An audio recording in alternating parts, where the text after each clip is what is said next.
بچے جو ہیں ایسے جو والد کی شفقت سے محروم ہیں،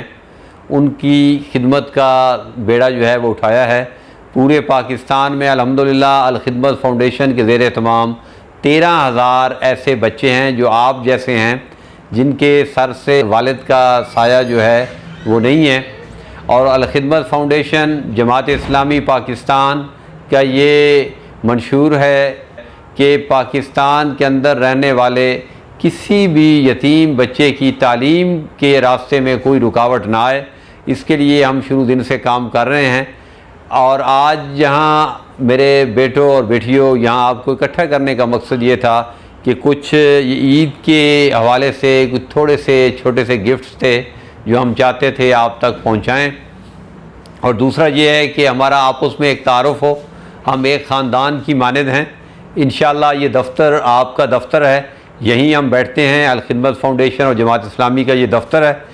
جب بھی کبھی کسی چیز کی بھی آپ کو ضرورت ہو، کوئی مسئلہ درپیش ہو، آپ نے فوراً بیٹا ہم سے رابطہ کرنا ہے، اور ہم کوشش کریں گے کہ جس حد تک ہم سے ممکن ہو سکا آپ کی تعلیم کو جاری رکھنے میں، آپ کی صحت کے لیے، آپ کی دوسری ضروریات زندگی کو پورا کرنے کے لیے ہم ہر وہ قدم اٹھائیں گے جس سے آپ کو فائدہ ہو سکتا ہو۔ اور خصوصاً صحت کے حوالے سے آپ نے یہاں کوشش کرنی ہے کہ صحت کے حوالے سے جب بھی کوئی مسئلہ ہو تو آپ نے یہاں پہ ہمارے ڈاکٹر عمران اللہ چودھری صاحب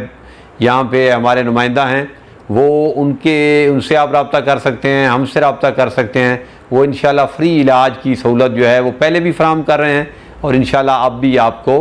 کریں گے۔ اب میں گزارش کروں گا امیر جماعت اسلامی ضلع فیصل آباد غربی اور سرپرست الخدمت فاؤنڈیشن تاندلے والا محترم جناب پیر مدثر احمد شاہ چشتی صاحب سے کہ وہ آئیں اور اپنے معصوم بیٹوں سے اور بیٹیوں سے اور اپنی بہنوں سے مخاطب ہوں۔ محترم بسم اللہ الرحمن الرحیم۔ قل ان صلاتی و نسکی و محیای و مماتی للہ رب العالمین۔ بے شک میرا جینا، میرا مرنا، سب کچھ، میری نماز، میری قربانی، سب کچھ اللہ رب العالمین کے لیے ہے۔ صدق اللہ العظیم۔ نہایت ہی پیارے بچوں، السلام علیکم ورحمۃ اللہ وبرکاتہ۔ ایک دفعہ عید کا موقع تھا، تو عید کے موقع پہ سب جو ہیں وہ نئے کپڑے پہنتے ہیں، نئے جوتے لیتے ہیں، خوشبوئیں لگاتے ہیں اور عید کے لیے مسجد کی طرف جاتے ہیں۔ تو ایسے ہی یہ واقعہ اللہ کے نبی صلی اللہ علیہ وآلہ وسلم کے زمانے کا ہے کہ جب آپ عید کی نماز پڑھنے اپنے نواسوں حضرت امام حسین اور حضرت امام حسن کے ساتھ جا رہے تھے، تو جب مسجد کی طرف جا رہے تھے تو رستے میں کیا دیکھتے ہیں کہ ایک بچہ جو ہے وہ بیٹھا ہوا ہے، غمگین ہے اور پریشان ہے، اور اس نے میلے کچیلے کپڑے پہنے ہوئے ہیں۔ تو آپ نے بڑی محبت اور پیار سے اس کو قریب بلایا اور اسے پوچھا کہ بیٹا آپ یہاں کیوں بیٹھے ہو؟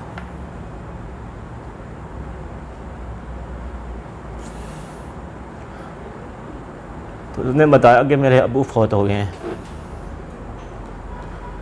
وہ اس دنیا میں نہیں ہے۔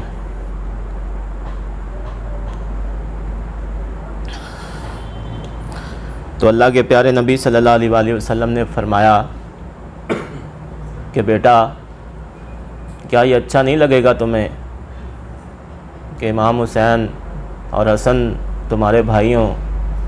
اور محمد صلی اللہ علیہ وآلہ وسلم تمہارے باپ ہوں؟ تو میرے پیارے بچوں،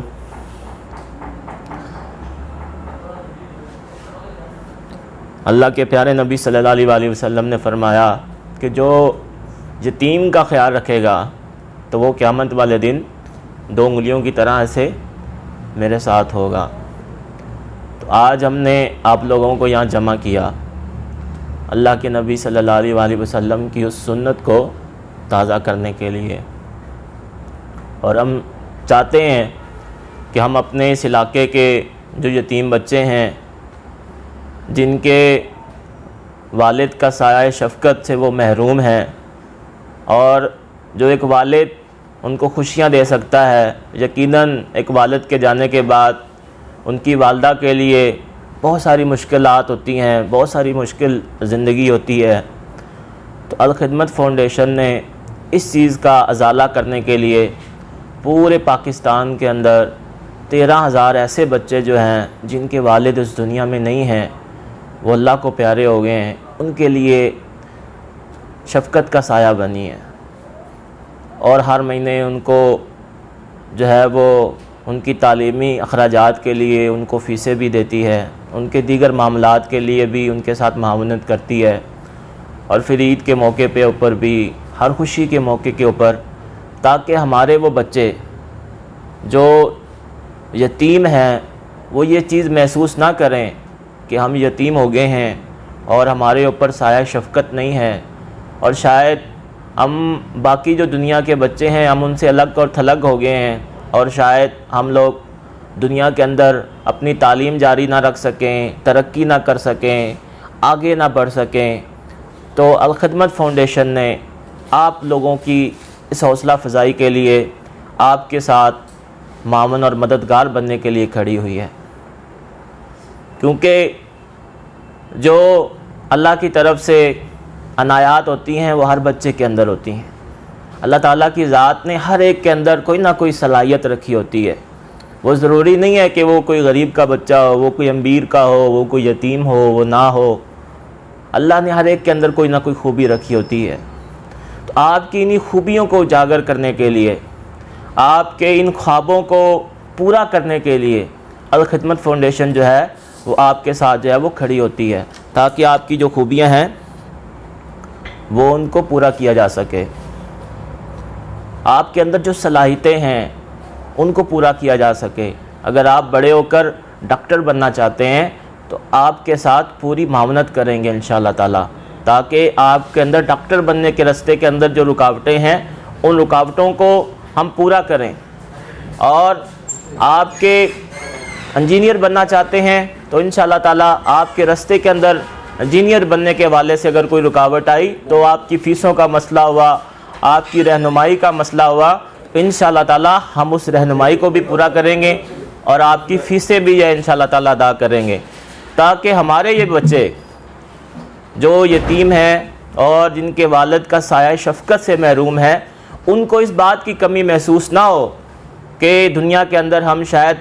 الگ تھلگ ہو گئے ہیں۔ انشاءاللہ تعالیٰ ہم ان کی بھرپور مدد کریں گے، اور ہم نے مل جل کے یہ سارا کام کرنا ہے۔ تو اللہ تعالیٰ کی طرف سے اس چیز کو بھی محسوس نہیں کرنا ہم نے دنیا کے اندر کہ ہم والد کے ساتھ نہیں ہیں، ہم آپ کے باپوں کی طرح ہیں، آپ کے بڑے بھائیوں کی طرح ہیں، اور انشاءاللہ تعالیٰ آپ کی بھرپور ہم رہنمائی بھی کریں گے، اور بھرپور جو ہے وہ ہم اس بات کی کوشش کریں گے کہ آپ کو اس قسم کی کمی کو محسوس نہ ہونے دیا جائے۔ اور میں آپ کے اس دکھ کو سمجھ سکتا ہوں کہ آپ جس دکھ سے گزرے ہیں، اس لیے کہ میرے خود والد محترم اور والدہ اس دنیا میں نہیں ہیں، اور جس کے انسان کے والدہ اس دنیا میں نہ ہو وہ اس غم کو سمجھ سکتا ہے، اور غم کی اس گھڑی کو سمجھ سکتا ہے کہ کس طرح والدین کے سایہ شفقت سے محروم ہو انسان تو اس کے اوپر کیا گزرتی ہے۔ تو جو ماں ہوتی ہے، وہ ماں جو ہوتی ہے وہ دعائیں لیتی ہے ہمارے لیے، اس لیے آج آپ لوگوں نے میرے ساتھ یہ وعدہ کر کے جانا ہے کہ آپ نے اپنی تعلیم کے اوپر توجہ دینی ہے، اپنی پڑھائی کے اوپر توجہ دینی ہے، اور 5 وقت کی جو نماز ہے اس کو آپ نے ادا کرنا ہے، اس کے اندر بالکل کمی نہیں ہونی چاہیے، اور سب سے بڑی جو بات ہے وہ آپ نے اپنی امی کو تنگ نہیں کرنا، اپنی ماں کو بالکل بھی تنگ نہیں کرنا، اور اوف تک نہیں کہنا، چونکہ ہمارا دین کیا کہتا ہے کہ اپنے ماں باپ کو تنگ نہیں کرنا، اور اس کی بڑی سخت سزا ہے۔ اس لیے اب آپ کی امی آپ کے ابو کی بھی جگہ ہے، تو اپنے والدین کا احترام، اپنی ماں کا احترام وہ آپ کے لیے بہت ضروری ہے۔ اگر ایک وقت میں ایک چیز نہیں ہے تو کوئی بات نہیں بیٹا، خاموشی اختیار کر لیں، آپ کی امی اس چیز کی کوشش کرتی ہے کہ آپ کو معاشرے کے اندر رہتے ہوئے اچھا کھلائیں، آپ کو اچھا پلائیں، آپ کے لیے اچھے کپڑوں کا انتظام کریں، آپ کے لیے اچھے کھانے کا انتظام کریں، تاکہ آپ کو اس بات کی کمی محسوس نہ ہو۔ تو اس لیے آپ نے کبھی بھی اپنی امی کو اور اپنے بڑے بھائی اگر آپ کے ہیں ان کو بھی آپ نے کبھی بھی تنگ نہیں کرنا اور ان کے ساتھ لڑائی اور جھگڑا نہیں کرنا، اور ہمیشہ جی کر کے بولنا ہے، احترام کے ساتھ بولنا ہے، تاکہ وہ اس بات سے بے فکر ہو جائے۔ اور ہم نے ہمیشہ اپنی ماں کی دعائیں لینی ہیں، ان کی خدمت کرنی ہے، اور رات کو بھی آپ نے اس بات کی کوشش کرنی ہے جب آپ سوتے ہیں تو اپنی ماں کے پاس کچھ دیر بیٹھا کریں، اپنی امی کے پاس بیٹھا کریں، ان کے پاؤں دبایا کریں اور ان سے ڈھیر ساری دعائیں لیا کریں۔ اور وہ جو دعائیں ہوتی ہیں نا، وہ دعائیں ہی ہمارے لیے ایک نجات کا ذریعہ ہوتی ہیں۔ اور ماں کی جو دعا ہوتی ہے وہ ہمیں بہت بڑی بڑی تباہی سے بچا لیتی ہے، ہمیں بہت بڑے بڑے نقصانات سے بچا لیتی ہے۔ جب ہم اسکول جاتے ہیں تو ہماری جو مائیں ہوتی ہیں وہ ہمارے لیے دعا کرتی ہیں کہ بیٹا خیریت سے جاؤ، خیریت سے واپس آ جاؤ۔ جب ہم یہاں روڈ پہ آتے ہیں تو دیکھتے ہیں کتنی دفعہ ہم نے دیکھا ہوگا کتنے ایکسیڈنٹ ہو جاتے ہیں، کتنی دفعہ لڑائی جھگڑے ہو جاتے ہیں، کتنی دفعہ مسائل ہو جاتے ہیں، کتنے دفعہ نقصانات ہو جاتے ہیں۔ تو ہمارے کیوں نہیں ہوتے ہیں؟ اس لیے کہ ہمارے پیچھے ماؤں کی دعا ہوتی ہے۔ وہ ماں، آپ تو اسکول چلے جاتے ہیں، آپ تو گھر سے باہر کھیلنے کے لیے چلے جاتے ہیں، لیکن آپ کی امی آپ کے پیچھے بیٹھ کر آپ کے لیے دعائیں کر رہی ہوتی ہیں۔ تو اس لیے ہم نے ان کی دعائیں بھی لینی ہے اور ان کی خدمت بھی کرنی ہے، اور بڑے ہو کر تاکہ ان کو اس بات کی کمی محسوس نہ ہو۔ اور ہم نے اس معاشرے کے اندر انشاءاللہ تعالیٰ، جیسے آپ لوگ ہیں، انشاءاللہ آپ کے اور بھی بہت سارے بھائی اس علاقے کے اندر ہیں کہ جو اپنے والد کی شفقت سے محروم ہیں، تو انشاءاللہ ہم ان کو بھی جمع کریں گے اور آپ کی پڑھائی کے اوپر بھی توجہ دلائیں گے اور آپ کے ساتھ پورا تعاون کریں گے تاکہ آپ پڑھ لکھ کر ایک بڑے انسان بنیں۔ اور جب بڑے انسان بن جائے تو انشاءاللہ جو سفر آج ہم نے شروع کیا ہے اس سفر کے اندر آپ بھی شامل ہو کر دوسروں کی خدمت کریں اور دوسرے لوگوں کی مدد کریں۔ تو اللہ تبارک و تعالیٰ سے دعا ہے کہ اللہ تعالیٰ ہم سب کو اس نیکی کے کام کرنے کی توفیق عطا فرمائے اور ہم سب کے لیے آسانیاں پیدا فرمائے۔ جزاکم اللہ خیر۔